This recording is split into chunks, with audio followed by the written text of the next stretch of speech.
तो दोस्तों आज हम फिर से आपके लिए लेकर आए हैं देश दुनिया की सभी ताजा बड़ी खबरें। फटाफट एक एक कर विस्तार से आज आपको बताएंगे, तो वीडियो को अंत तक जरूर देखें। दोस्तों वीडियो बनाने में हमें काफी मेहनत लगी है, तो वीडियो को दिल से लाइक कर दे। जी दोस्तों, आपको बताने की असदुद्दीन ओवैसी ने यूपी में बीजेपी को दी धमकी, कहा योगी आदित्यनाथ को किसी कीमत पर नहीं बनने देंगे यूपी का सीएम, चाहे किसी भी पार्टी को देना पड़े समर्थन। बढ़ गई है योगी की मुश्किलें। तो वहीं आपको बताएंगे दोस्तों कि उत्तराखंड में भाजपा को लगा एक और बड़ा झटका। उत्तराखंड के सीएम तीरथ सिंह रावत ने दिया मुख्यमंत्री पद से इस्तीफा। बढ़ गई है भाजपा की मुश्किलें, गिरने वाली है उत्तराखंड में भाजपा सरकार। तो वहीं आपको बताएंगे दोस्तों कि उत्तर प्रदेश में योगी सरकार ने बढ़ाई किसान नेता राकेश टिकैत की सुरक्षा, लगातार मिल रही थी जान से मारने की धमकी। तो वहीं आपको बताएंगे दोस्तों कि इजराइल और फिलिस्तीन में एक बार फिर से बड़ा तनाव। गाजा पट्टी पर इजराइल एयरफोर्स ने रात भर बरसाए हैं बम, हमास के अड्डों को बनाया ठिकाना, कई लोगों की हो चुकी है मौत, बढ़ गया है तनाव। तो वहीं आपको बताएंगे दोस्तों कि पेटा ने प्रधानमंत्री मोदी को लिखा पत्र, बकरा ईद पर रोक लगाकर पशुओं की कुर्बानी पर लगाई जाए रोक, कर दी है मांग। जी दोस्तों, पेटा ने पशुओं की कुर्बानी पर रोक लगाने की मांग कर दी है। तो वही आपको बताएंगे दोस्तों कि पश्चिम बंगाल विधानसभा में भाजपा विधायकों ने किया जोरदार हंगामा, लगाए जय श्री राम के नारे, भड़की ममता, बिना भाषण दिए ही विधानसभा से लौटी। तो सभी खबरों को आपको एक एक कर बताएंगे दोस्तों, वीडियो को लाइक कर दे। इसी बीच बढ़ते दोस्तों अगली खबर की ओर। तो असदुद्दीन ओवैसी ने भाजपा को दी धमकी, कहा किसी भी कीमत पर योगी को नहीं बनने देंगे यूपी का सीएम। जी दोस्तों, आपको बता दें ये बड़ी खबर सामने निकल कर आई दोस्तों कि उत्तर प्रदेश विधानसभा चुनाव 2022 में 100 सीटों पर उम्मीदवार उतारने का ऐलान कर चुके असदुद्दीन ओवैसी ने आज योगी आदित्यनाथ सहित भाजपा को बड़ी धमकी दी है। असदुद्दीन ओवैसी ने कहा है कि हम उत्तर प्रदेश में योगी आदित्यनाथ को किसी भी कीमत पर मुख्यमंत्री नहीं बनने देंगे। असदुद्दीन ओवैसी ने कहा है कि इसके लिए हमें छोटे छोटे दलों के साथ गठबंधन करना पड़े, लेकिन हम योगी आदित्यनाथ को उत्तर प्रदेश का मुख्यमंत्री इंशाअल्लाह नहीं बनने देंगे। लगातार असदुद्दीन ओवैसी छोटे दलों से उत्तर प्रदेश में गठबंधन कर रहे हैं और भाजपा को उत्तर प्रदेश में चुनाव हराने की फुल कोशिश कर रहे हैं। तो ये बड़ी अपडेट आ रही, बड़ा ऐलान ओवैसी ने आज कर दिया है। इसी बीच बैठे दोस्तों अगली खबर को, तो उत्तराखंड से भाजपा को लगा बड़ा झटका। उत्तराखंड के सीएम तीरथ सिंह रावत ने दिया इस्तीफा। जहां दोस्तों आपको बता दें ये बड़ी खबर सामने निकल कर आई दोस्तों कि उत्तराखंड से आज भाजपा को बड़ा झटका लगा है। उत्तराखंड के भाजपा सीएम तीरथ सिंह रावत ने बीजेपी अध्यक्ष जेपी नड्डा को खत के जरिए अपना इस्तीफा भेज दिया है। उन्होंने इस्तीफे में जनप्रतिनिधि कानून की धारा 191 का हवाला दिया है और कहा है कि वो अगले 6 महीने में चुनाव जीतकर दोबारा नहीं चुने जा सकते। इसलिए उन्होंने जेपी नड्डा को खत के जरिए ही अपना इस्तीफा भेज दिया है। उन्होंने कहा कि अब पार्टी के सामने मैं कोई संकट पैदा नहीं करना चाहता हूं और मैं अपने पद से इस्तीफा दे रहा हूं। आप मेरी जगह किसी और नए नेता को चुन लें। भैया आपको बता दें कि मुख्यमंत्री रावत के इस्तीफे की औपचारिकता पूरी करने के लिए उत्तराखंड के उपराज्यपाल और राज्यपाल से मिलने के लिए भी उन्होंने समय मांगा है। बताया जा रहा है कि वक्त मिलते ही तीरथ सिंह रावत गवर्नर हाउस पहुंचकर आधिकारिक तौर पर गवर्नर को अपना इस्तीफा सौंप सकते हैं। तो ये बड़ी अपडेट आई दोस्तों कि उत्तराखंड में भाजपा को लगातार झटके लग रहे हैं। भाजपा को उम्मीद है कि उत्तराखंड में तीरथ सिंह रावत विधानसभा का चुनाव नहीं जीत सकते, इसीलिए उत्तराखंड में भाजपा ने तीरथ सिंह रावत से इस्तीफा ही मांग लिया है और वह इस्तीफा देने के लिए भी तैयार हो गए। तो ये बड़ी अपडेट आ रही है, बड़ा झटका उत्तराखंड में भाजपा को लगा है। वहीं आपको बता दें कि 10 मार्च को ही नया सीएम इनको बनाया गया था, इससे पहले उन्होंने एक और सीएम को बदल दिया था। तो ये बड़ी अपडेट आ रही दोस्तों। इसी बीच बट दोस्तों अगली खबर की ओर, तो प्रधानमंत्री मोदी को पेटा ने लिखा पत्र, बकरा ईद के दौरान पशुओं की बलि पर रोक लगाने की है मांग। जी दोस्तों, आपको बता दें कि बकरा ईद का त्योहार आते ही हिंदू मुस्लिम की राजनीति देश में फिर से शुरू हो गई है। दरअसल आपको बता दें कि बकरा ईद के पहले पशु अधिकार संस्था पेटा ने प्रधानमंत्री मोदी को पत्र लिखकर बकरा ईद के दौरान पशुओं की बलि पर रोक लगाने की मांग की है। जी दोस्तों, आपको बता दें कि पशु अधिकार संस्था पेटा ने प्रधानमंत्री मोदी को एक कानून को रद्द करने की मांग की है। इसके अंतर्गत धार्मिक मकसद से पशुओं की कुर्बानी देने की अनुमति दी जाती थी।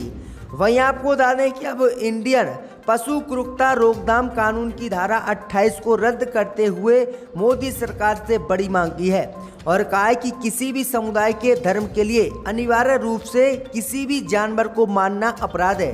इसलिए प्रधानमंत्री मोदी इस कानून को रद्द करें और जो कुर्बानी पशु बकरा ईद पर कुर्बानी जो मुसलमान पशुओं की देती हैं उनकी कुर्बानी पर रोक लगाए और पशुओं की बलि ना की जाए। तो ये बड़ी अपडेट आई दोस्तों कि बकरा ईद आते ही किस तरह से लोग अब बलि पर रोक लगाने की मांग कर रहे हैं। इसी बीच में तो दोस्तों अगली खबर की ओर, तो योगी सरकार ने बढ़ाई किसान नेता राकेश टिकैत की सुरक्षा, मिल रही थी जान से मारने की धमकियां।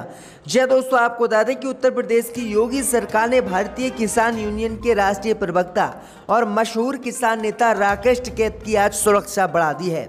मिली जानकारी के मुताबिक टिकैत की सुरक्षा में 2 और गनर नियुक्त योगी सरकार द्वारा किए गए हैं। टिकैत की सुरक्षा में पहले से ही 1 गनर तैनात था, जिन्हें बढ़ाकर 3 आज कर दिया गया है। उधर बुधवार को गाजीपुर बॉर्डर पर हुई हिंसा के मामले में बीजेपी कार्यकर्ताओं के खिलाफ केस दर्ज किसानों ने करवा दिया है। किसान बुधवार रेतदार से ही कौसंबी थाने के बाहर धरने पर बैठे हुए थे। मिली जानकारी के मुताबिक राकेश टिकैत को लगातार फोन, व्हाट्सएप और अन्य माध्यमों के जरिए जान से मारने की धमकी मिल रही थी। इसी संबंध में योगी सरकार ने तत्काल कदम उठाते हुए राकेश टिकैत की सुरक्षा बढ़ाई। तो ये बड़ी अपडेट आ रही दोस्तों। इसी बीच में तो दोस्तों अगली खबर की ओर, तो गाजा पट्टी पर इजराइल ने फिर से बरसाए बम, हमास के अड्डे को बनाया ठिकाना। जी हाँ दोस्तों, आपको बता दें कि इजराइल और गाजा पट्टी सहित फिलिस्तीन में एक बार फिर से तनाव बढ़ गया है। इजराइल की आर्मी ने गाजा पट्टी में हमास के ठिकानों पर जमकर बमबारी की है।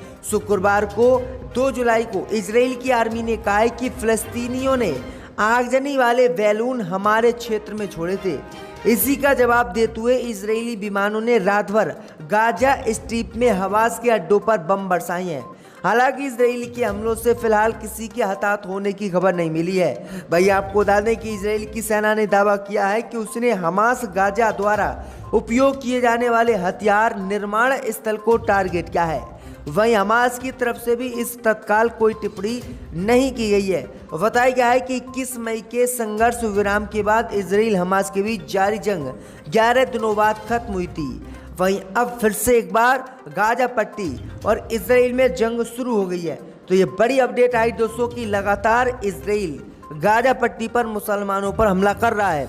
इसी बीच में तो दोस्तों अगली खबर की ओर, तो पश्चिम बंगाल विधानसभा में भाजपा ने लगाए जय श्री राम के नारे, भाषण पूरा किए बिना ही लौटे गवर्नर। जी दोस्तों, आपको बता दें कि पश्चिम बंगाल विधानसभा में शुक्रवार को खूब हंगामा भाजपा की तरफ से किया गया। भाजपा विधायकों ने चुनाव परिणाम बाद हिंसा से जुड़ी तस्वीरें सदन में लहराई और जय श्री राम व भारत माता की जय के नारे लगाए। राज्यपाल जगदीश धनखड़ के भाषण के बीच में ऐसा हुआ, जिसके चलते उन्होंने अपना भाषण छोड़कर बीच में ही समाप्त करने के लिए मजबूर होना पड़ा। भाजपा विधायक राज्यपाल के भाषण में चुनाव बाद हुई हिंसा का जिक्र न होने से नाराज थे।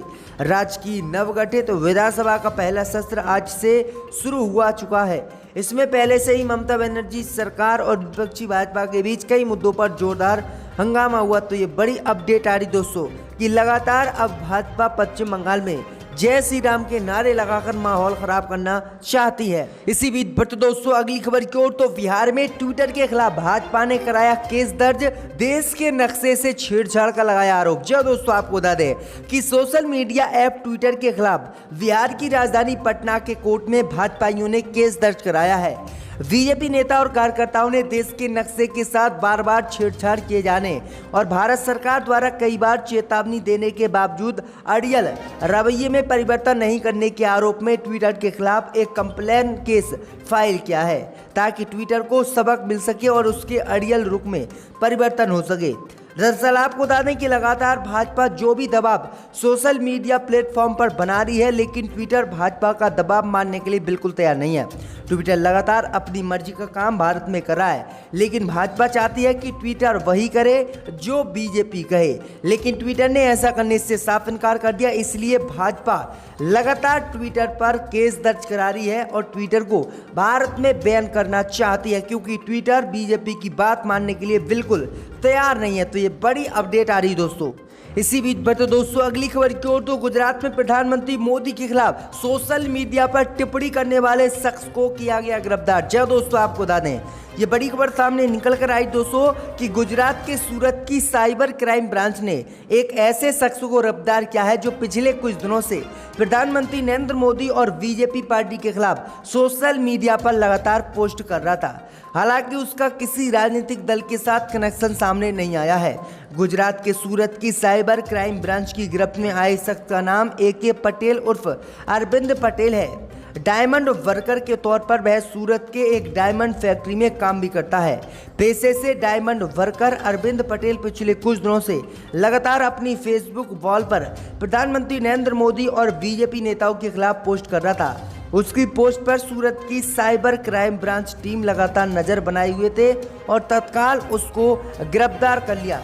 बीजेपी ने अब इसको गिरफ्तार करवाया क्योंकि प्रधानमंत्री मोदी के खिलाफ उसने सोशल मीडिया पर टिप्पणी की थी। तो ये बड़ी अपडेट आ रही दोस्तों। इसी बीच पर तो दोस्तों अगली खबर की ओर, तो नए कृषि कानून के समर्थन में आए शरद पवार, कहा किसानों को जहां आपत्ति है वहां कृषि कानूनों में होना चाहिए संशोधन। जी दोस्तों, आपको बता दें कि कृषि कानून को लेकर चल रहे राजनीतिक विरोध के बीच केंद्र सरकार के लिए राहत भरी उम्मीद है। एनसीपी अध्यक्ष और पूर्व केंद्रीय कृषि मंत्री शरद पवार ने कहा है कि कृषि कानूनों को पूरी तरह से खारिज करने की बजाय उस हिस्से को संशोधित किया जाना चाहिए जहां किसानों को आपत्ति है। उन्होंने कहा है कि सरकार और किसानों के बीच डेडलॉक बना हुआ है। सरकार को पहल कर बातचीत का रास्ता अपनाना चाहिए।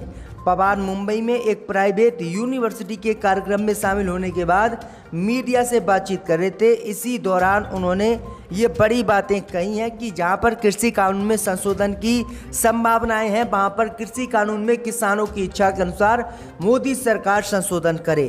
तो ये बड़ी अपडेट आ रही दोस्तों। सस्पेंड किया गया है, इनकी मुअत्तली को वापस लिया जाए।